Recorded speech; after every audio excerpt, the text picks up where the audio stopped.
Of their wisdom let Herodotus speak, and Dio, who calls them the wisest of mankind. Of their courage let their enemies tell, and we, their sons, who are here enjoying the countries which their swords won from the Romans, their civilized brethren, who had conquered all nations, yet yielded to them. Of their learning, when by circumstances they advanced in society in different countries, let the Greeks, their eldest progeny who enjoyed their circumstances, declare. The Romans next, and the modern Europeans, the last but not the least of their sons." End quote.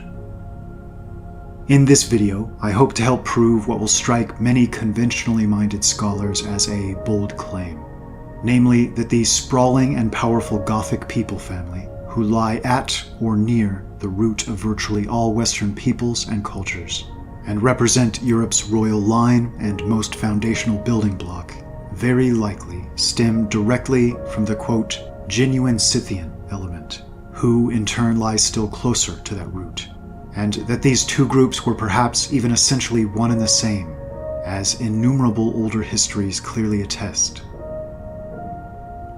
It's important to make clear that I so consistently return to the ancient Scythian and this people family, not simply because they're a single branch of particular personal interest, but rather because I believe they best represent the core of that tree that produced countless branches of interest.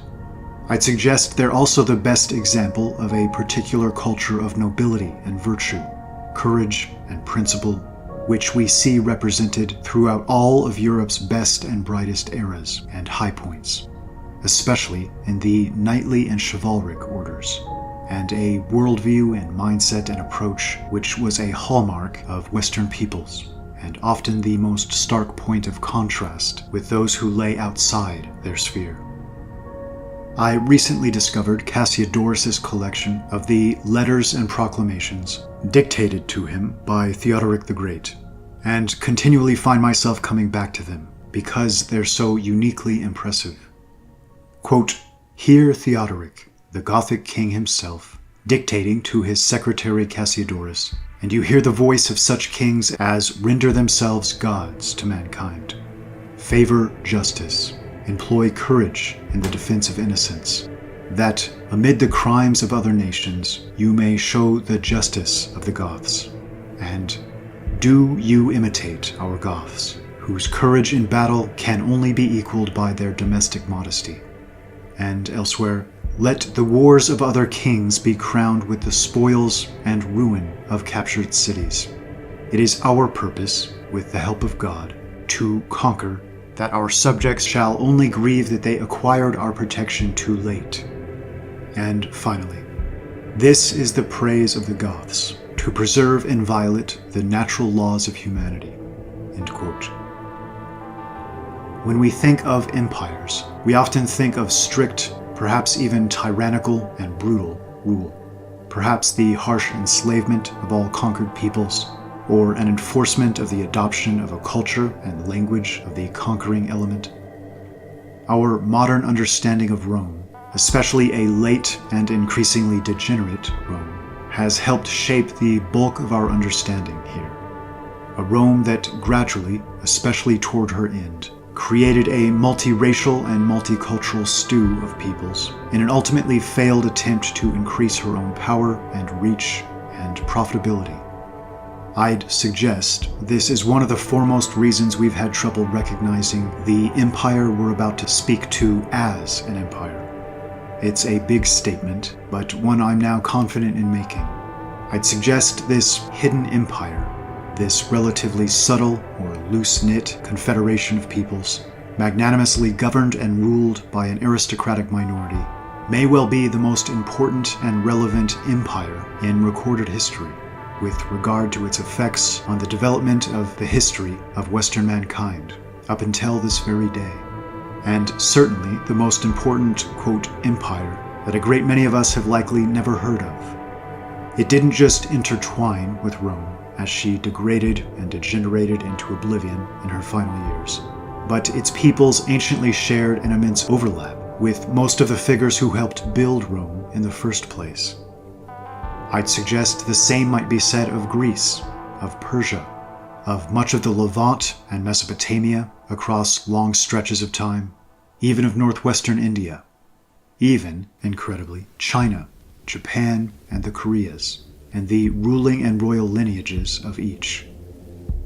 In this video, I'd like to state openly many of the things I've only hinted at in prior installments, both because I'm now confident enough in the conclusions, and because I think it's increasingly important that we do begin to state such things, clearly and openly.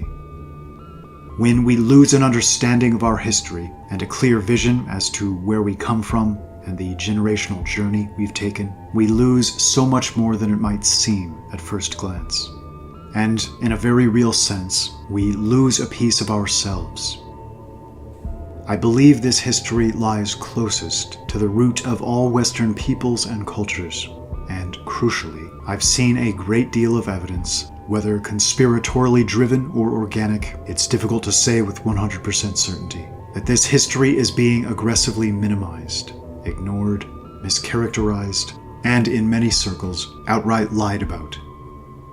I certainly don't think all of those individuals involved in this process are conscious deceivers, but I do sense a mysterious hidden hand helping push much of it along, and using immense money and power and influence to obfuscate and mislead, to essentially rewrite the record.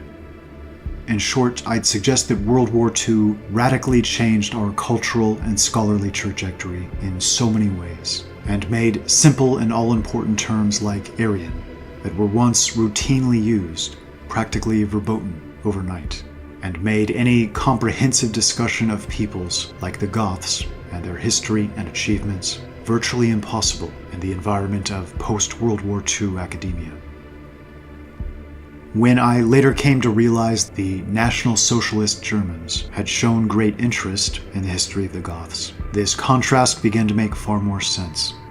But I think this studious ignorance has been disastrous in its net effects. I'm of the belief that history, if not relayed as truthfully and accurately as is possible, no matter where that truth might lie, isn't just harmed in the process, but becomes actively harmful. Recasting history itself to suit any political or ideological agenda seems such a supremely devastating and disorienting misstep.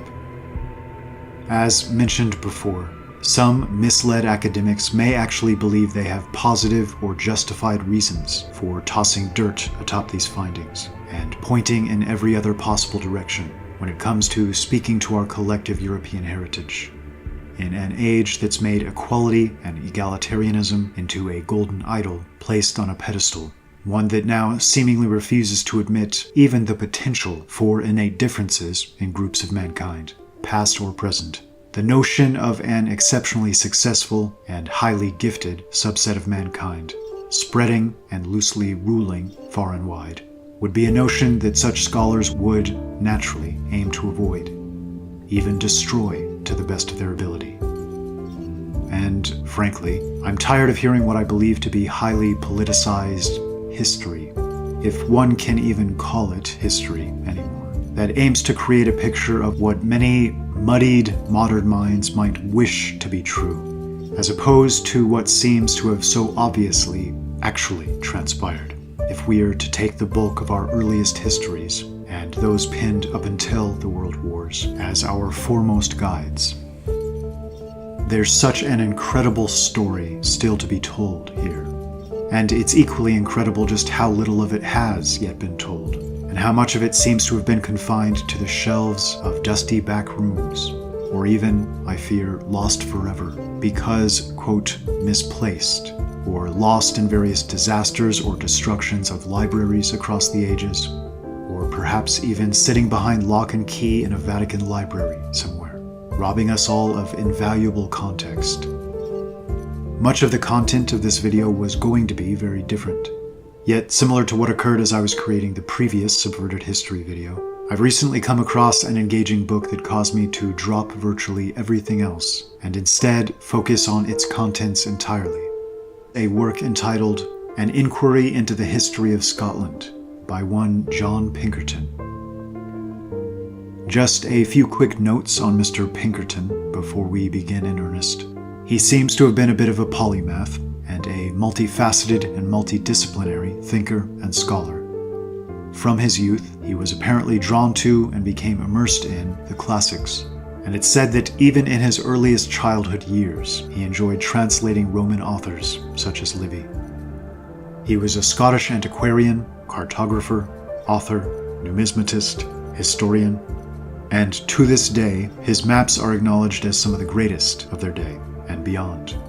And a great many historians drew from his work, notably even Edward Gibbon, who of course gave us the history of the decline and fall of the Roman Empire, and who even acknowledged his indebtedness to the specific work of Pinkerton we'll be most heavily citing here on the Goth and Scythian. Pinkerton has been called eccentric by some, and this seems fair enough, and he was perhaps energetic and opinionated to the point of being a difficult man to deal with at times, especially for those he thought were engaging in history writing in a slapdash and misleading way. The environment in which he authored his works should also be noted, because relevant. Many leading Scottish and Irish thinkers of the day were attempting to fully understand their roots, and there was a raging debate as to the definition of terms like Celtic or Germanic, and the degree to which the populations of both of these peoples and their neighbors represented either label.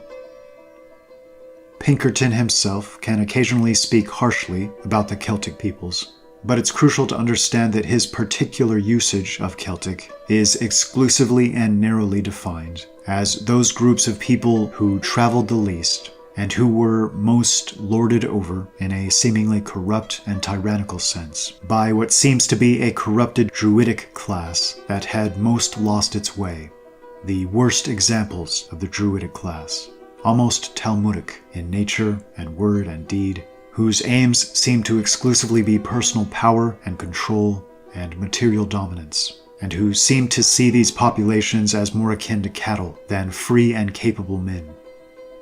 It's important to note how difficult it is to separate the Germanic and Celtic elements, because these were so often lumped together and used as synonyms, that the spectrum of the one to the other has no definitive dividing line. Many of the peoples we call Celtic to this day were very obviously direct and fairly recent outgrowths of the Germanic people group, ethnically, racially, genetically, and some of those we call Germanic have extremely strong Celtic influence, both ethnically and culturally. Both of these groups so obviously spring from a single root. To my mind, it's only a question of when that divergence occurred. But they certainly went on to develop slightly different character and culture and history, and a large group of, quote, Celtic peoples, specifically those who made up the small pockets of, quote, indigenous populations in the furthest west of Europe, likely split from those peoples we consider most archetypically Germanic at a very early date, perhaps as early as 1500 BC or before, but certainly by 500 BC, only to begin blending together once again in relatively modern times within modern Europe. So if Pinkerton does display a bias, it's here. He seems to want to communicate that the bulk of Scotland's roots lie with the Germanic peoples with a history of far-flung travel and achievement, as opposed to the most, quote, indigenous Celtic elements, with a far more isolated and simple recorded history.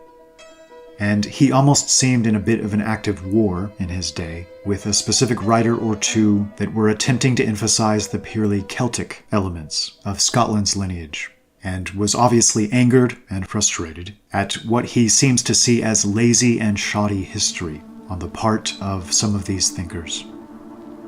One final note to reiterate the importance of this subject matter. This large family of peoples, appropriately called Germanic, if we take germinate to be a root of this etymology, and that they seemed to be a seed people from which a vast number of branches would spring over the past 4,000 years and what little recorded history we still have, absolutely should not be thought of as confined to Germany, or even exclusively Northwestern Europe, or even exclusively Europe. The, quote, Germanic peoples today simply represent a single, largely unmixed element of this larger family, much as Tacitus so clearly mentioned in his histories.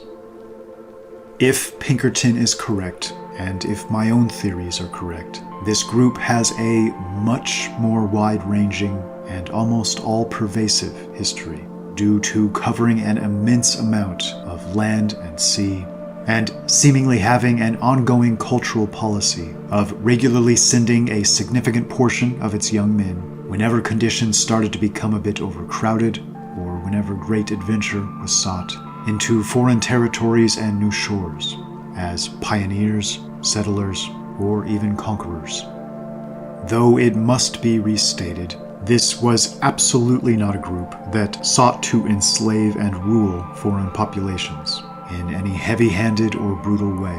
Far from it. In fact, they seemed to want to maintain an arm's-length degree of separation.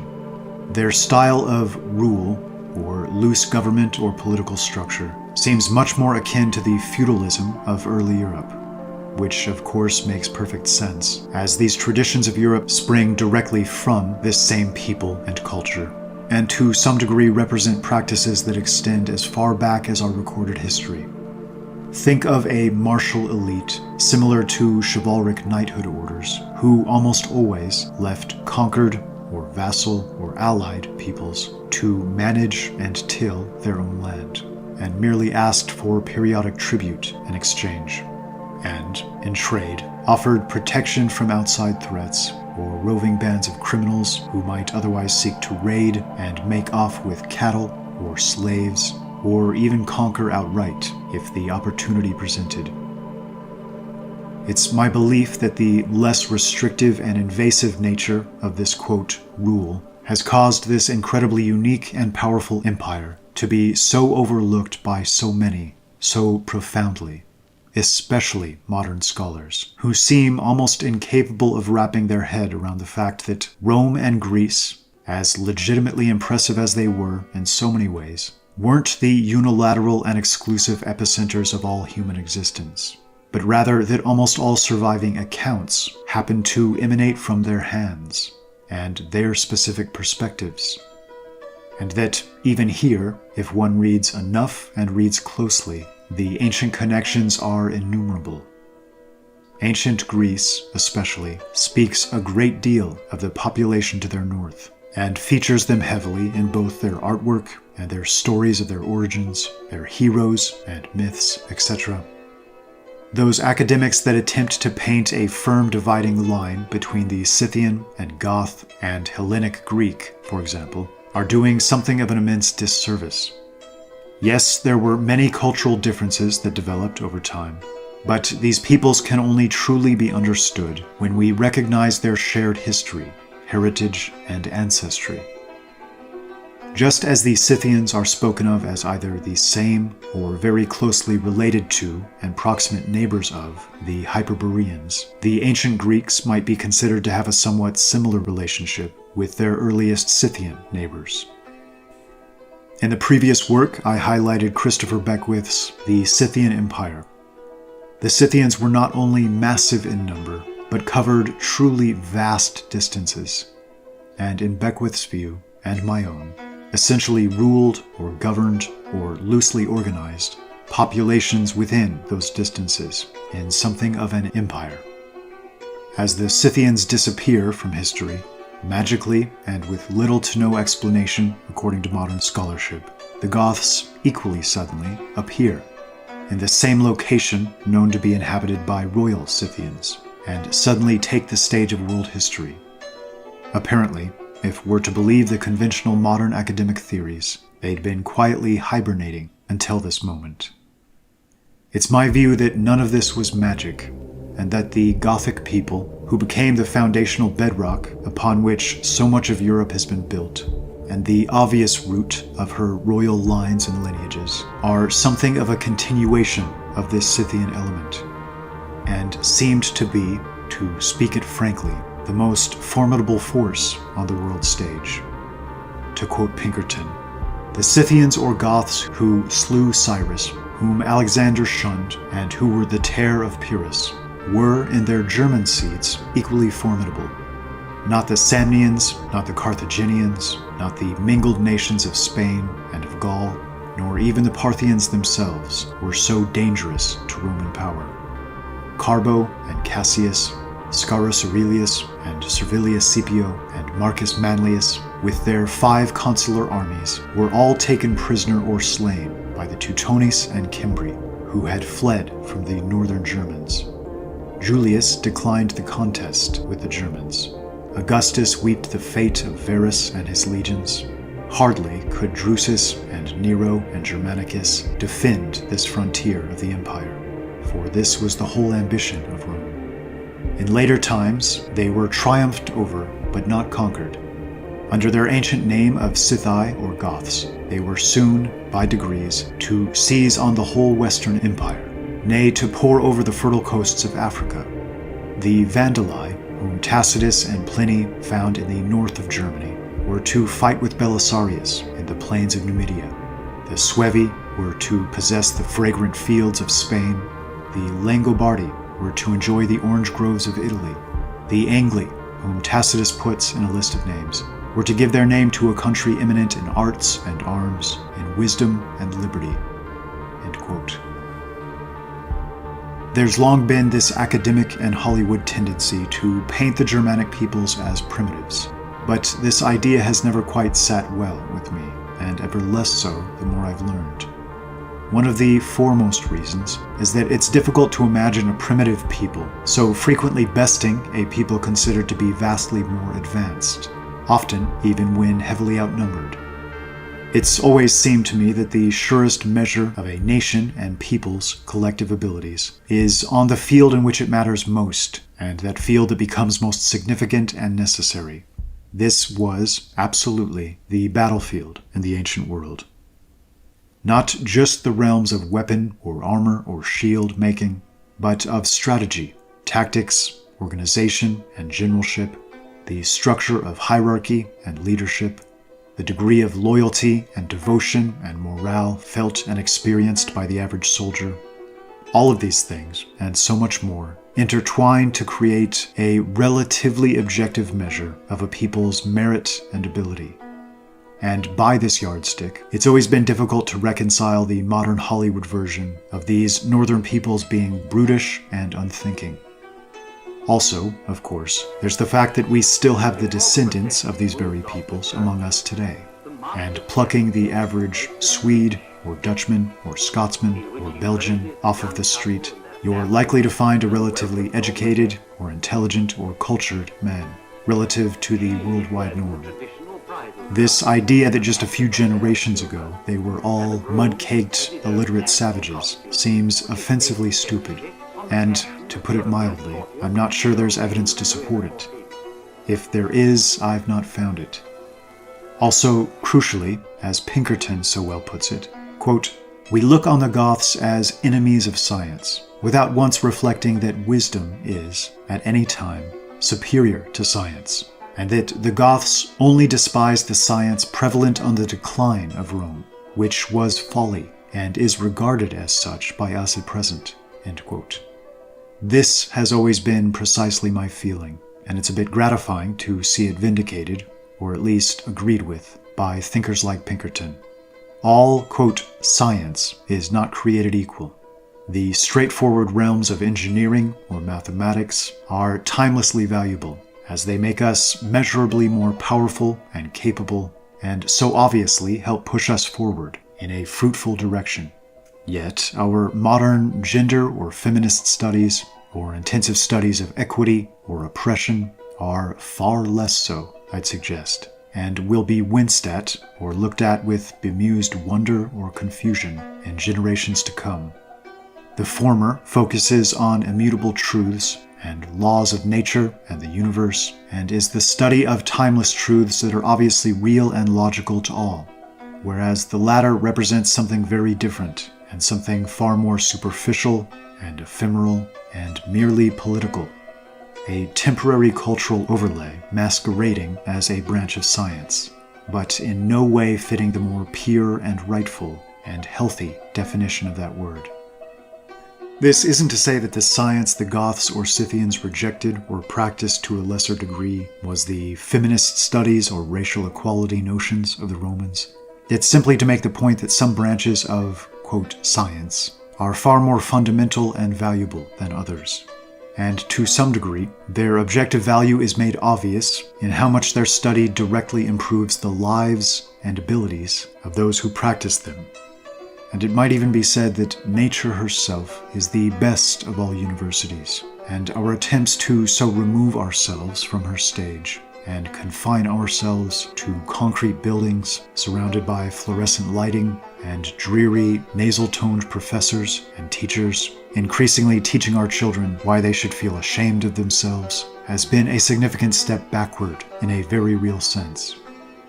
Wisdom is absolutely superior to the purely superficial intellect, just as timeless and foundational knowledge that helps orient us on the deepest levels is vastly superior to much of the science du jour of any one specific age, as the one is far less liable to opening the door to error and misjudgment than the other.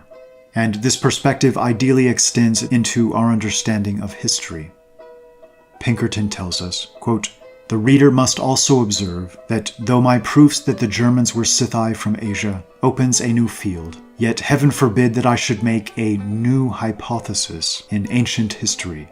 No, the truth is always old. What shall now be shown was originally well known, though afterward lost. I do not discover new opinions, but old facts that were hid under the soil of error. When they are dug up, they will be found to evidence their antiquity by their fabric." End quote.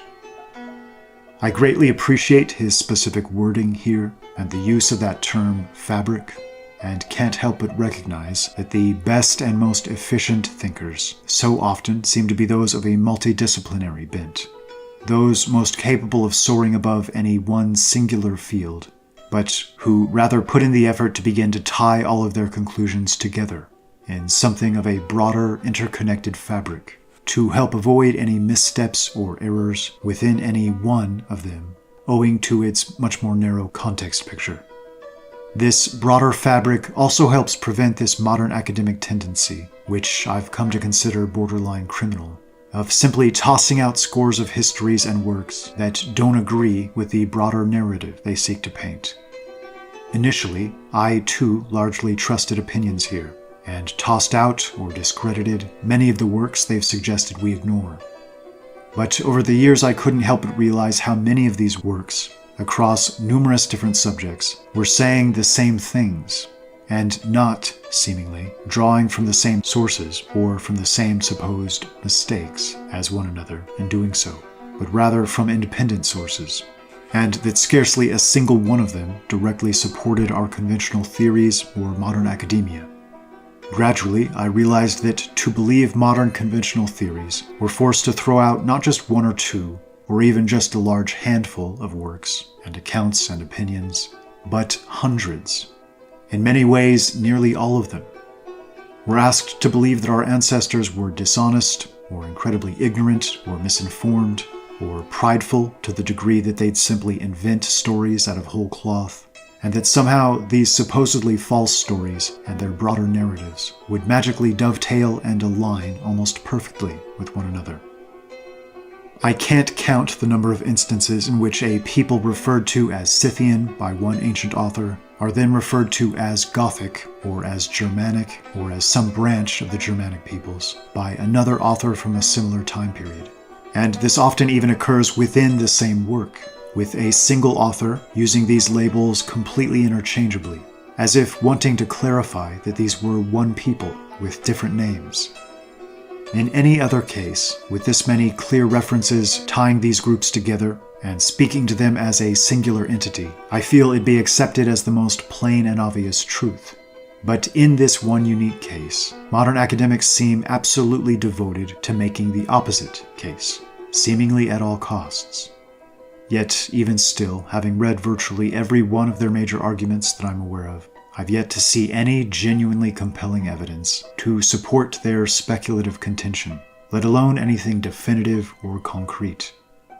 And it's such a weighty claim they make, and one that completely severs Western mankind from its history and achievements to the East, and leaves the Germanic peoples essentially without any history whatsoever prior to approximately 200 or 300 AD, a blank slate and a massive looming question mark. That to make such claims in disagreement with the majority of surviving historical accounts, in my opinion, demands some clear and concise evidence and arguments. In his work, Pinkerton makes three, quote, grand arguments to show the connection between Scythian and Goth, in making the case that the two were essentially one. Firstly, language. Quote, the learned and judicious Sheringham observes that there are three ways to judge the origins of nations. Number 1, from relation of speech. Number 2, from accounts preserved in ancient history. And number 3, from similar manners. But that the first is the chief and most certain arguments. This is indeed common sense, for if we found a people in Japan who spoke French, they must be of French origin, and it is one of these truths which cannot be controverted. Language is a most permanent matter, and not even total revolutions in nations can change it. A philosopher well told Augustus that it was not in his power to make one word a citizen of Rome. When a speech changes, it is in many centuries, and it only changes clothes, not body and soul. It can be proved that the language of the old Germans was Scythic, or, what has infallibly above shown to be the same, Gothic, by these following facts. The consonance of these Scythic remains with the Old German is universally known.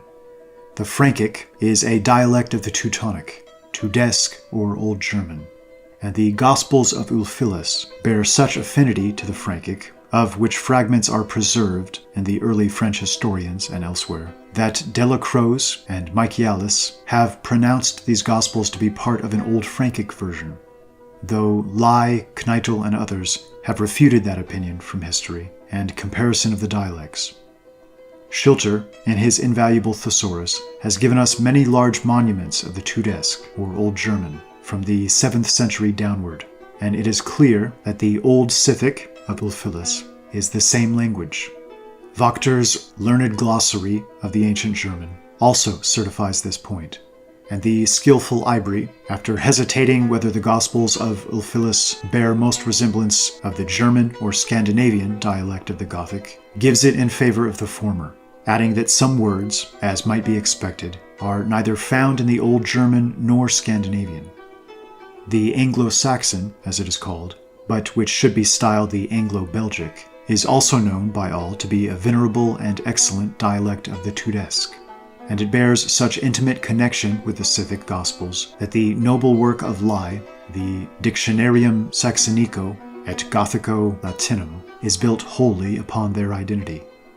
The Scandinavian, of which the oldest relics are Icelandic and begin with Arius Frodi in the 11th century, is a dialect of the German. The remains we have in it are more modern by 4 centuries than those of the German, for nothing shall be built on the runic inscriptions. And those Icelandic relics are more polished, and the words more shortened, a grand mark of a polished tongue, as long words are of a rude and primitive one, not only because more modern than the German, but because the Icelandic was refined by a long succession of poets and historians, almost worthy of Greece or Rome. Hence, the Icelandic, being a more polished language than the German, has less affinity with the parent Gothic. The Swedish is nearer related to the Icelandic than either the Danish or Norwegian, the two latter countries being under one monarch of German extract, and from the proximity of Denmark to Germany, many words have crept in. But that the Swedish is the daughter of the Scythic of Ulfilas is amply known from Ear's work, the Glossary Suevo-Gothicum.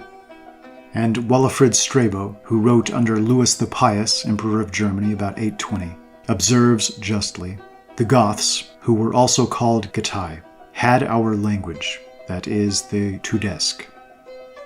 This fact Walafrid must have seen from the translation of Scripture by Ulfilas, mentioned by the ecclesiastic historians, and famous from the first over all Christendom. The modern German, a language spoken in a far greater extent than any other in Europe, and now beginning to be much studied from the number of good books in it, resembles the Gothic Gospels more than the present Danish, Norwegian, or Swedish, and has certainly more ancient stamina. Its likeness to the Asiatic tongues, in harshness and inflexible thickness of sound, is very apparent. In form, structure, and in numerous words, it agrees with the Persian, as all know. And Busiquius shows that the clowns of Crim Tartary, not Tartars but the remains of the old Scythi, speak a language almost German. On to the second argument, and that of historical sources. Pinkerton states that the ancients didn't have an exhaustive or comprehensive knowledge, but did seem to know a handful of things with certainty. Number 1, that the Celts were in the west of Europe, above Spain, or in Gaul and Britain.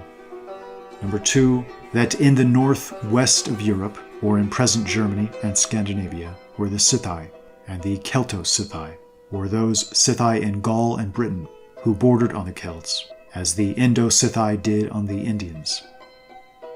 Number 3, that the Sarmatai were on the north of Greece, to the east of the Scythi of Germany, all of which will clearly appear from the following authorities. Herodotus places the Celts quite to the west and the Pillars of Hercules, whereas in his geography of Scythia, he evidently supposes that the Scythians spread all over the northwest of Europe, even to the northern ocean, or Baltic. The Agathyrsi and Geloni he ranks among the Scythian nations, who united in the general league against Darius. Now Dionysius and Ptolemy place the Agathyrsi and Geloni upon the Baltic Sea. We learn from this that the ancient Greeks knew that the Scythi extended to the utmost northwest extremity of Europe, or up to Scandinavia. Number 2, Xenophon, who wrote about 380 years before Christ in his Memorabilia Socratis, says, "In Europe the Scythians bear sway," showing that as the Persians were the ruling people in Asia, so were the Scythi in Europe. Had the Scythians of Europe been regarded by Xenophon as confined to ancient Scythia, he could not have given them this description, but he palpably understood that they extended into the heart and furthest parts of Europe, and bore universal sway in it. Number 3, Aristotle says the Ister, or Danube, flowed from the Pyrenees, mountains of Celtica, and he speaks of the cold of Scythia, and adds that the country of the Celts, above Spain, is also cold. He, as well as Herodotus, knew that the Celts were confined to Celtic Gaul and to Britain, for he calls the tin that was brought from Britain Celtic tin. Quote, "They say that Celtic tin melts much sooner than lead." Number 4, in the next century, or about 250 years before Christ, Pythias, Xenophon, and others, authors quoted by Pliny in his Natural History, speak of the Prussian coast in which amber is found, saying it lay opposite to Scythia, distant a day or two's sail. Pliny quotes them separately, and they vary in some points, but all agree in this, which shows to a certainty that the Greeks knew the Scythians to extend to Scandinavia and over all the north of Germany.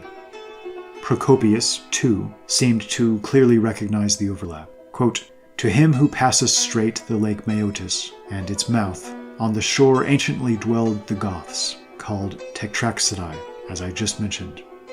And at a great distance were placed the Goths and Visigoths and Vandals and all other Gothic nations, who were also called Scythians in ancient times, since all the nations in these parts were in common called Scythic." End quote. And finally, on to the third grand argument. The Germans were Scythi from similar manners. Pinkerton tells us Herodotus, in his 4th book, chapter 59 to 82, gives us a long account of the manners of the Scythi, and a peculiar happiness seems to have attended this favored nation, as Tacitus has described those of their descendants, the Germans, so that the clearest splendor is thrown on the subject. To run a parallel would swell this essay to a vast size, and they are so like that they need only be referred to.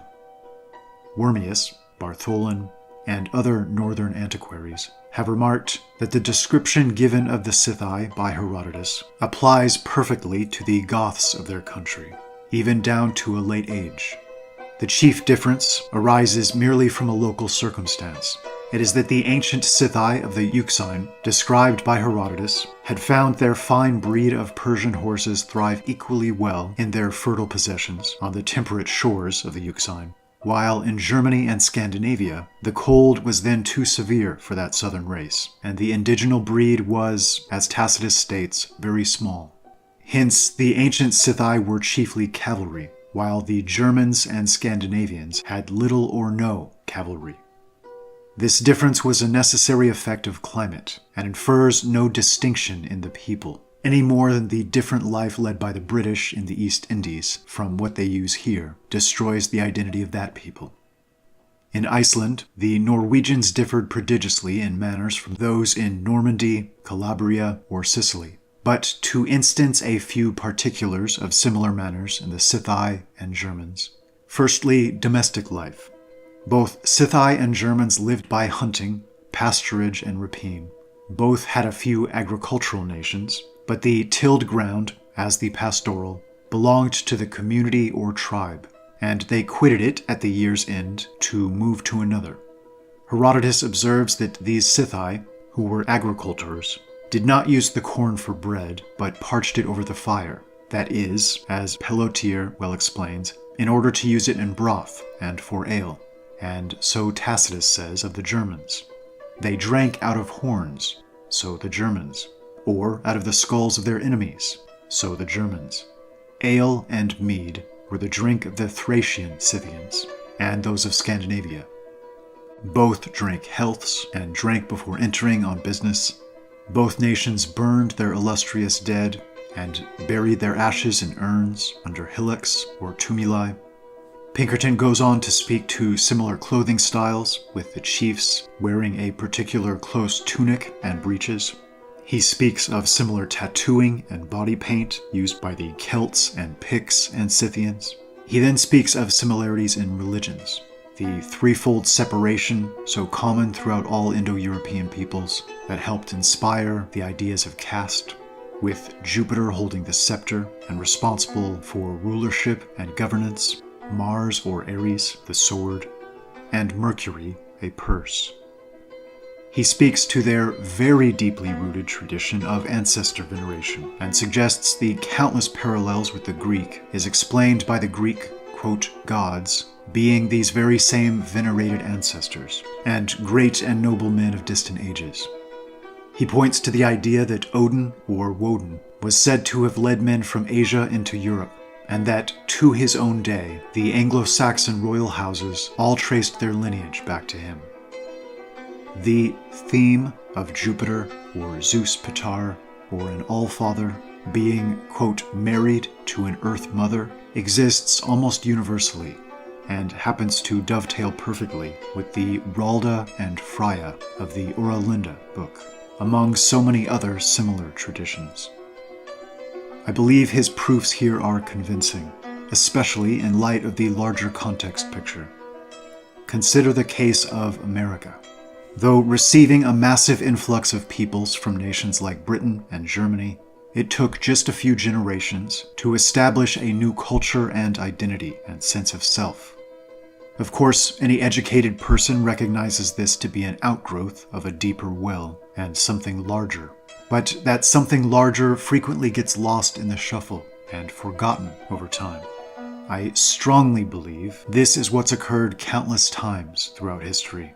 Ask any modern descendant of the vast Germanic people family where they think their most direct ancestors were prior to approximately the birth of Christ, and most either won't have a clue or would reflexively suggest that they inhabited the same patches of ground they live on today.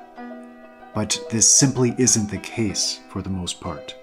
The colonies existing in Europe prior to around 500 BC were relatively small, and are dwarfed by the number of our ancestors that came in from the east in later years, with the Alans and Vandals, and a multitude of other similar Gothic peoples. There's a reason the term Scythian and Goth became catch-all terms for Greek and Roman and other peoples referencing those to the north. It's because these were massive populations stretching across vast territories. This wasn't one small tribe amongst a multitude, but rather these were the multitudes of interconnected and interrelated tribes, known under singular umbrella titles. And, I'd suggest, it was also the seat of their royal, monarchical, ruling families and lineages, who, histories clearly seem to suggest, could marshal this collection of numerous Germanic branches to fight for singular ends at times, such as the Scythians beating back the Persian Empire, or the Goths overrunning Rome. The Scots, in their Declaration of Arbroath, speak to their Scythian heritage.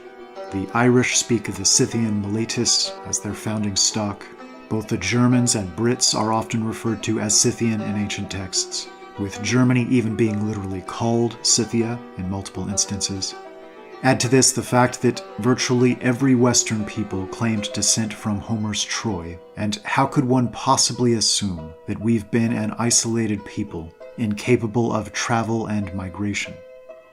And again, this is a relatively modern notion. To give some idea of how the Scythians were viewed by some scholars and historians prior to the institutional capture of our age, historian Baron D. Hankerville, writing in the late 1700s, spoke of the Scythians, quote, as the lords of the world's great culture, both the origin of all religious culture and a military and administrative colossus, whose rulers were simultaneously its priests. Scyths are said to have ruled over ancestors of the Indian subcontinent and Scotland, of Greek and Japanese tribes, their imperial mastery over vast expanses of land between Europe and the Himalayas, predating the deluge, and lasting some 1,500 years. End quote. And this may sound fairly wild to the modern ear, but this was hardly a unique notion among the most educated historians and scholars of these eras. And we find this figure of 1,500 years in another source, the Latin historian Justin, speaking to the history of the Goth and Scythian, and saying, quote, Asia was tributary to them for 1,500 years. So long a period is this, that many moderns have attempted to explain it away as mistake or error. And it may be, but this is an accusation that would carry more weight if the number had initially been written out in numerical form, as opposed to being fully written out in word form, making a simple typographical error, for example, seem much less likely. Moreover, we find a similar history presented in Jordanus's Getica, and, in my own personal opinion, the idea itself no way contradicts the totality of historical context. Far from it, it seems to fit in well and help explain a great deal. Everywhere, there seems to be evidence of a sprawling, loose-knit, feudalistic empire of sorts that, across stretches of time, tied together countless related peoples, from Europe to Asia to Egypt and the Levant, orchestrated and governed in a wholly non-tyrannical way by a warrior aristocracy that asked only for periodic tributes. Pinkerton states, quote, the great Hermanric, king of the Ostrogoths, or Eastern Gothic, and chief of the race of the Amali, extended his conquests so far and wide that Jordanus compares him to Alexander. End quote. And in a remark I've always found interesting, and one I wish the original authors had elaborated on more fully, Jordanus goes on to speak of the subduing of peoples who, quote, though offshoots from one stock, have now 3 names, that is, Venethi, Antis, and Sclavini. Though they now rage in war far and wide, in punishment for our sins, yet at that time they were all obedient to Hermanric's commands. There are several comments like this, from Theodoric and existing in the Getica, indicating the Goths once had a much broader reach, and blaming themselves and their own, quote, sins or weaknesses for gradually losing this reach. Due to our near total lack of surviving histories written from Gothic or Scythian perspectives, we're forced to piece together their ruling or governmental style, but it certainly resembled feudalism, broadly. Mr. Pinkerton devotes an entire section to the differences between what he believes to be the ancient feudalistic system and structure of our people, contrasted with the more modern and what he believes to be incrementally corrupted form, and tells us, quote, indeed, the feudal system, about which so much noise is made, is the natural fruit of conquest, and is as old in the world as conquest. A territory is acquired, and the state, or the general, bestows it on the leaders and soldiers on condition of military service, and of tokens, acknowledging gratitude to the donors. It was known in the Greek heroic ages. It was known to Lycurgus, for all the lands of Sparta were held on military tenure. It was known to Romulus when he regulated Rome. It was known to Augustus when he gave lands to his veterans, on condition that their sons should, at 15 years of age, do military service. The reason it did not preponderate and corrupt in Greece and Rome was that it was stifled by the necessary effects of cities, as above mentioned. In Persia, where there are no cities of any power or privilege, it preponderated and corrupted at an early period." End quote. He makes a point that I wish I could elaborate much further on, but I'd like to keep this video relatively concise, speaking to the idea that the very earliest and most ancient governmental structures amongst homogeneous Scythian or Gothic or Aryan tended, though hierarchical and aristocratic, to lean more toward the democratic end of the spectrum. Quote, "For northern nations have always been fond of liberty, while the southern preferred the delights and ease of their climate." End quote. Which makes some sense, as democracy can only function properly in a relatively homogeneous environment or culture that highly prizes virtue, honor, loyalty, and in which every man is fully expected to be capable and knowledgeable, and respected enough to have his personal opinion valued. Only as conditions began to degenerate did a heavier hand and slightly more restrictive rule become almost a necessity. But freedom from any unjust tyranny was always a bedrock principle of these peoples. These were men who had strong leaders because they chose to, because they respected them enough to grant them their energy to help accomplish still greater things, not because they were forcibly compelled to do so. In our age of multiculturalism, of exceedingly weak and dependent men becoming mere cogs within economic machines, an age of effortless mass manipulation by malevolent actors, democracy is an absolute disaster, inevitably. It gradually becomes the rule of money and media. But the conception itself wasn't always such a net negative. Athens is often spoken of as the, quote, birthplace of democracy. So this leads us nicely into a discussion of the powerful connection between the most ancient Greece and Scythia. Again and again, we find evidence of the Scythian and Goth being a seed or feeder people, whose ancient expatriates seemed to travel and settle far and wide. India, Persia, the Levant, and Greece. And let's not forget or discount, in the one surviving Gothic history we do have, they clearly mention pushing all the way to the borders of Egypt, into Media and Persia and beyond. Should we pretend these stray lines are just outright lies? And if so, for what purpose? And with regard to Greece, I've mentioned in the past that ancient histories speak of the Pelasgi as being the earliest recorded population. But it's always been a bit of a mystery as to who exactly these Pelasgi were, and where they came from. Pinkerton clearly believes their heritage to be Scythian, and states, quote, "The Pelasgi, or Hellenes or Greeks, were Scythians of Thrace." This plain sense might argue at once, because the Greeks were everywhere surrounded by Scythia and the sea, and no other nation was near them. This may be shown from different arguments, though the Greek writers have shaded the subject much by the foolish desire of making their nation aboriginal, or sprung from the ground on which they lived.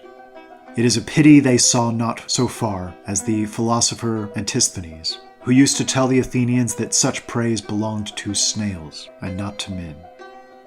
But that the Pelasgi were Scythii appears from this, that they certainly descended from the northeast into Greece, and the Scythii spread over all these parts.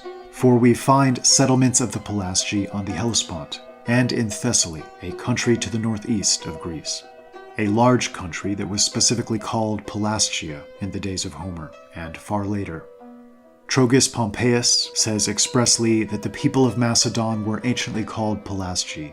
Strabo says that the Thracians under Eumolpus colonized Attica, and Herodotus calls these Thracians Pelasgi, as above shown. Plutarch says, the Pelasgi, as they say, roving over the greatest part of the world, and having subdued the inhabitants, reside in the country which they had conquered. This can only refer to the Scythi. Pausanias shows the oracle at Delphi to have been founded by the Scythi Hyperboreae, and the ancient grammarian Simmias of Rhodes in the 3rd century BC connected the Hyperboreans directly to the Massagetae. End quote. Elsewhere, Pinkerton goes on, quote, the Greeks, fermented into a purity by foreign colonies, soon assumed quite a distinct character from their Scythian progenitors and neighbors. Homer also rose from the eastern shore of the Aegean like the sun upon them, and diffused an intellectual light and warmth which made their souls vegetate with great thoughts, the stems of great actions.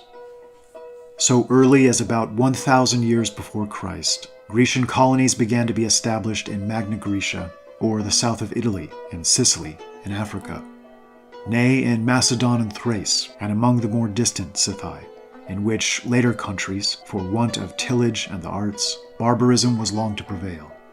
While, owing to fortunate circumstances above mentioned, the Greeks had admitted such refinement as almost to pass for another people among their own progenitors, a case which may even happen in ruder nations, as we know that the Danes, who came to Northumberland in the 9th century, were regarded as utter strangers and enemies by their own countrymen, the Angli, who in 547 had settled that province. End quote. And once more, by Pinkerton, quote, the Hellenes were Scythi. Even mythology might persuade this, for it is well known that Hellen, reputed father of the Hellenic name, was the son of Deucalion, and Lucian says expressly that Deucalion was a Scythian, quote, Deucalion the Scythian, in whose time happened the Great Flood. Deucalion was the son of Prometheus. Prometheus was the king of the Scythi. The Locrians, said to be the first to be called Hellenes, closely related to their neighbors the Dorians and Phocians, are said to have arrived in southern Greece in the late 2nd millennium BC from their homeland on Pindus, when the Greek tribes moved southwards. And it might be shown that the Greek mythology is but an improvement of the Scythic, the gods being most illustrious princes of the first Scythic Empire, who were deified by their subjects, a custom continued to a late period among the Goths. Many ideas of Greek mythology may also be found in the Gothic, but this ground must not be lightly trodden, and is left to him who can employ a large work upon it. It is well known that the most ancient Greek poets were the sole teachers of the people, and were the first who, by introducing a portion of allegory and an elegant method into vulgar tradition and superstition, composed regular systems of theogony and mythology. Now, these earlier poets and teachers of religion were all of Thrace. Linus, Orpheus, Musaeus, Thamyris, Eumolpus were all Thracians, and Eustathius has long ago observed this singularity. If Thracians, they were Scythians or Goths. If Scythians, they could only use Scythic mythology and traditions. Plato, in Critilo, says, the Greek rites are all from the barbarians, that is, as just shown, the barbarians of Thrace. Thucydides is an incontrovertible authority that the Hellenes were originally a small tribe in Thessaly, and Herodotus and Strabo fully confirm this, and that the Thessalians were Thracians is clear, for Thucydides informs us that the Thracians extended even down to Phocia. Strabo calls the Athenians Thracians, whom Herodotus calls the Pelasgi of Thessaly, which was the country between Thrace and Attica. Eusebius and the Chronicon Pascal mark the Ionians as Scythi. Epiphanius says that all the people south of the Hellespont were Scythi, that is, the Macedonians and Greeks. Thucydides well observes that in Homer's time the name of barbarians was not given to the Thracians, but that these barbarians and the Hellenes spoke one tongue. Diodorus Siculus says the Scythi Hyperboreal, or most distant Scythi, used a speech akin to that of Athens or Delos. that is, as the scholar Eyre well explains, Pelasgic or Scythic. Anacharsis, the Scythian philosopher, pronounced the Greeks Scythic, as he must have learned from their language and manners. Blackwell, in his admirable Inquiry into the Life and Writings of Homer, has well concluded the language of Thrace and Greece to have been the same, and especially quotes Strabo, who was of Colchis, and who says that the Trojan language had many words and names in common with the Thracian. And this I found especially fascinating. According to Stephanus of Byzantium, long before the ancient Greeks started referring to the region as Thrace, it was known as Arya. Ancient Greek mythology provides the Thracians with a mystical ancestor Thrax, the son of the war god Ares, who was said to reside in Thrace. Josephus wrote that Tyras became ancestor of the Thracians, a, quote, flame-haired people, according to Xenophanes. Herodotus calls the Getae the noblest as well as the most just of all the Thracian tribes. According to Pausanias, the land of the Hyperboreans, men living beyond the home of Boreas. Homer placed Boreas in Thrace, and therefore Hyperborea was, in his opinion, north of Thrace. It's also worth noting that Pinkerton even claims, quote, those childishly called Druidic are all Gothic, and are found in Iceland and other countries where the very name of Druid was unknown, end quote, indicating that the famed priestly or bardic class of the Goths, known to play the cithara and sing the praises of their ancestors before major battles, may lie at the root of what became this widespread Druidic element. It's also worth noting that Jordanus clearly states that Telephus is an ancestor of the Goths. Quote, he matched his father's valor by virtues of his own, and also recalled the traits of Hercules by his likeness and appearance. Our ancestors called his kingdom Moesia, end quote. Targataios, or Scythes, thought to be the Heracles of Greek legend, was the ancestral, quote, god of the Scythians, according to Scythian mythology. A frequent framing of ancient Greece is that of a softer, seafaring, earlier settling, and perhaps often city-dwelling element of Ionians, with closer connection to the, quote, Pelasgi, and the ruder and rougher Dorians, sweeping in via a wave from the northwest. Though in actuality these two peoples were almost certainly the closest possible genetic kin, and merely represent two waves, separated by several generations, from the same seed people, representing a model we see play out time and time and time again. Pinkerton, again, quote, for as shall afterwards be shown, the Greeks themselves were Goths, being originally Pelasgi, a Scythic or Gothic colony, and the Romans also were of the same stem. And though we, misled by a puerile love of the Romans, revile the ruder Goths, our fathers, as despisers of learning and the arts, because they scorned the sophistical reading and fantastic arts prevalent on the decline of the Roman Empire, which we at present scorn. Yet, as shown in the preface, the Goths were the friends of every elegant art and useful science. And, when not constrained to arms alone by the inevitable situation and spirit of their society, they carried every art and science to heights unknown before, as the ancient Greeks and modern Europeans might witness, in wisdom, that perfection of human nature. And Pinkerton elsewhere. But their learning even in unsocial wilds and circumstances of society which precluded attention to elegance, while necessity was the law, is a curious subject and shall be briefly touched. Herodotus says the Scythians were both learned and wise. Zalmoxis, the early lawgiver of the Goths, is well known, and so is Dicenius. Anacharsis was the next Scythic philosopher. He was of the royal family, his brother, Cadrada, and nephew, Endartharphus, being kings of the Getae, or parental Goths, peculiarly so called. He lived with Solon, 590 years before Christ. Menander, the celebrated founder of the New Comedy, whose drama was called the School of Wisdom, was a Goth of Gestia, as Strabo, in Book 6, tells us from his works, and gives us the lines, apparently from one of his prologues, quote, for all the Thracians, but the Getae chiefly, from whom I glory to derive my birth, have never yet been cold to female beauty, end quote. In my own efforts to avoid bias and help ensure even-handedness, finding myself heaping praise on the martial exploits of the Goths, contrasted with their Eastern Roman opponents, I spoke highly of Belisarius as the most exceptional Eastern Roman general, though it seems I failed, as Pinkerton reveals that apparently Belisarius too was ethnically a Goth from Thrace. And we focus on Greece in particular here for a moment, because they're certainly one of the most important elements of context. But we could engage in a similar tracing of connections with ancient Persia, or India, or the Levant, or even the Far East. This phenomenon we see happen to Greece seems to happen to Ireland, and I suspect that this is what occurred with nearly every region in the Western world. It's just that in these cases we have the direct surviving accounts. In other words, large waves of incoming peoples, seemingly of the same racial stock, yet of slightly different cultural strains, because representing branches separated by hundreds of years, enter from abroad. The Heraclidae and Dorians seem to be a great example of this in Greece, as are the Firbolg and Tuatha Dé Danann in Ireland. Pinkerton claims the Germanic Gauls, the Belgae to be specific, were these very Firbolg populations, so frequently mentioned in Irish histories.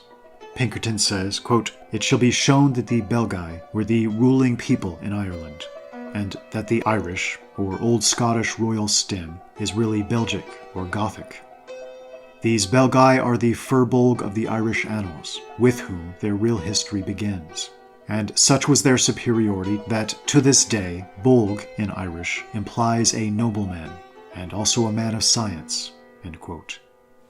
It also bears mentioning that the royal clans behind numerous Scandinavian kings were the Skildings and Skilfings, respectively.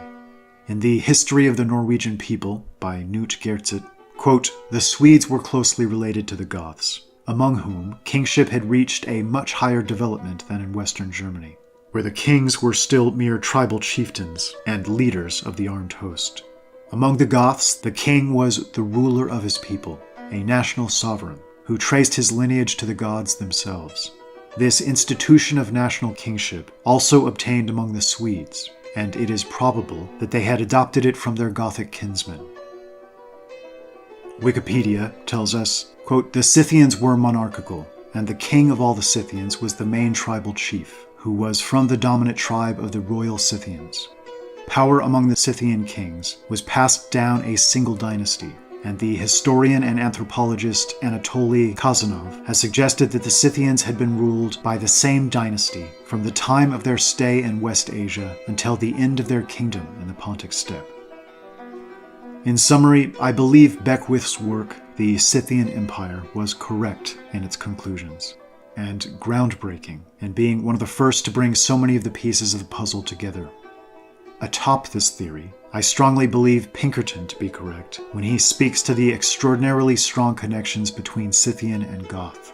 The ramifications of both of these theories being true, even approximately, could hardly be more important and weighty, and really would rewrite the history books, specifically and especially those that have taken such a hard left turn after the World War.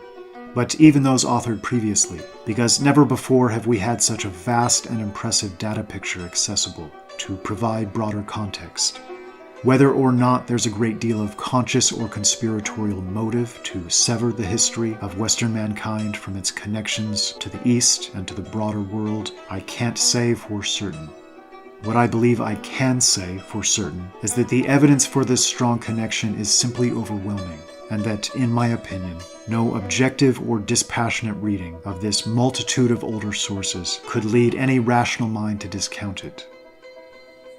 No, I don't buy this modern theory that the Romans, the Greeks, and even the Goths and Scythians themselves were merely confused when they grouped so many people under a single umbrella label like Scythian.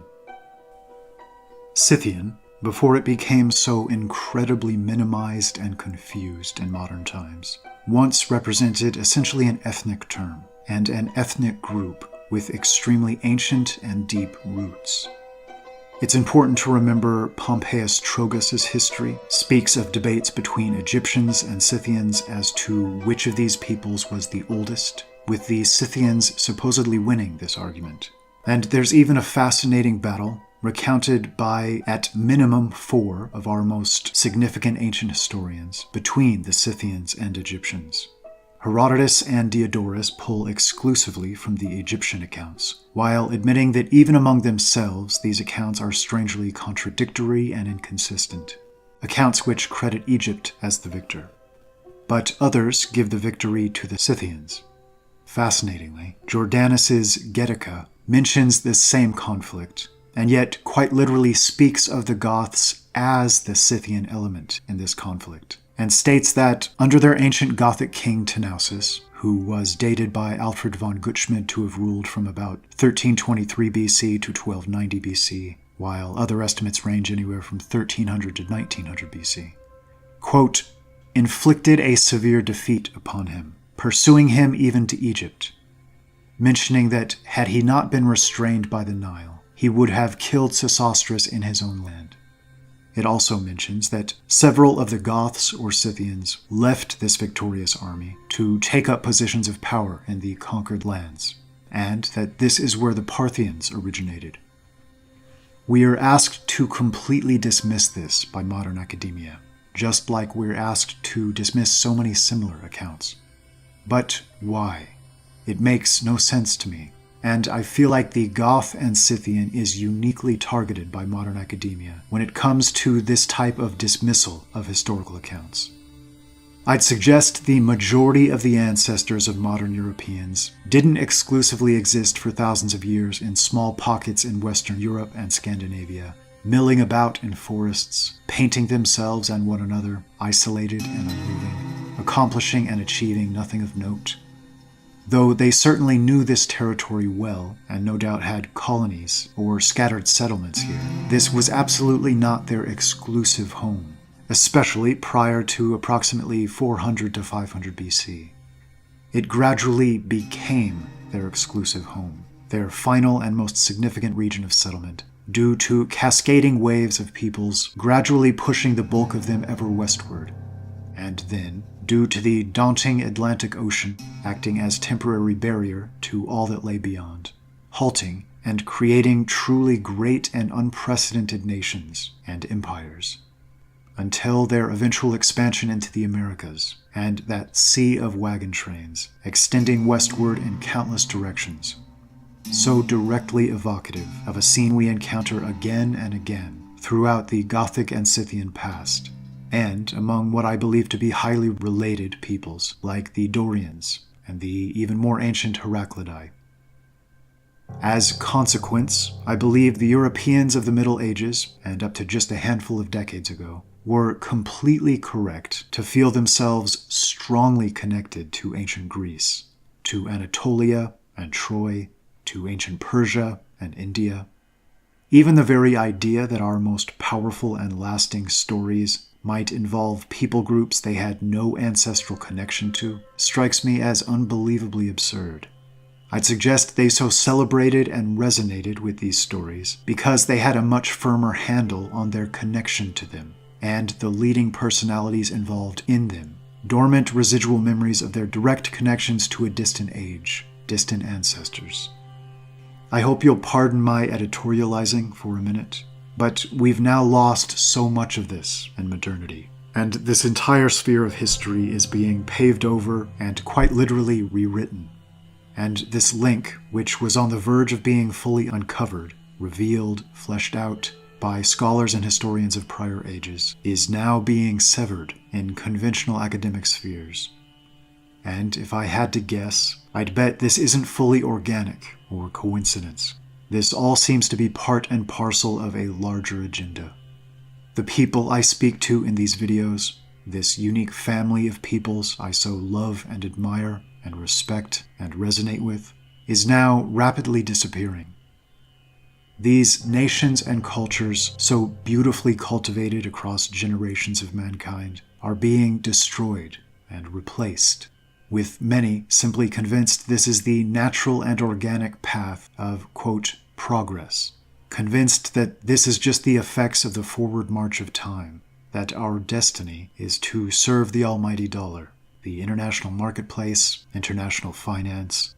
But we must remember, now more importantly than ever before, that we're not merely passive observers in this process. And to diminish ourselves to that submissive role is to risk losing everything. If something is good and worthwhile, if something is exceptional and beautiful, or feels especially healthy and comfortable and resonant, that something is worth fighting to preserve. More than this, I believe it's our duty to both preserve and further cultivate such things. White privilege is, of course, a silly, loaded, politicized, and manipulative term, so frequently used dishonestly and as a bludgeon.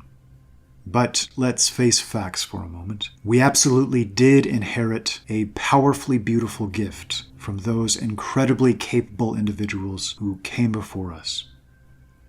It feels as if we stand at a crossroads, and on the brink of not just losing this inheritance, but allowing ourselves to be convinced by dishonest and malevolent actors that it's not even worthy of preserving, or that the very idea of preserving it is somehow evil. These are insidious and destructive lies, and need to start being called out and recognized as such. It's said that, quote, a man of integrity passes his father's civilization to his son without selling it off to strangers. There's still time to recognize, remember, and act accordingly. If current trends continue, not only will our father's civilization and cultures disappear, but even the stories and legends and accounts that tell these tales disappear. None of us should be willing to pay this price. You and I are not some atomized and isolated random collection of matter and cells. We are the all-important center point of an hourglass, a link in a long and storied chain, stretching back God knows where, containing the same blood, the same genetic material as those truly great men who strode ahead before us. Please beware of letting the cheapening effects of modernity extend to your soul and your very being. We were meant for so much more than this. And while we still live and breathe, each and every last one of us is blessed with the opportunity to prove it.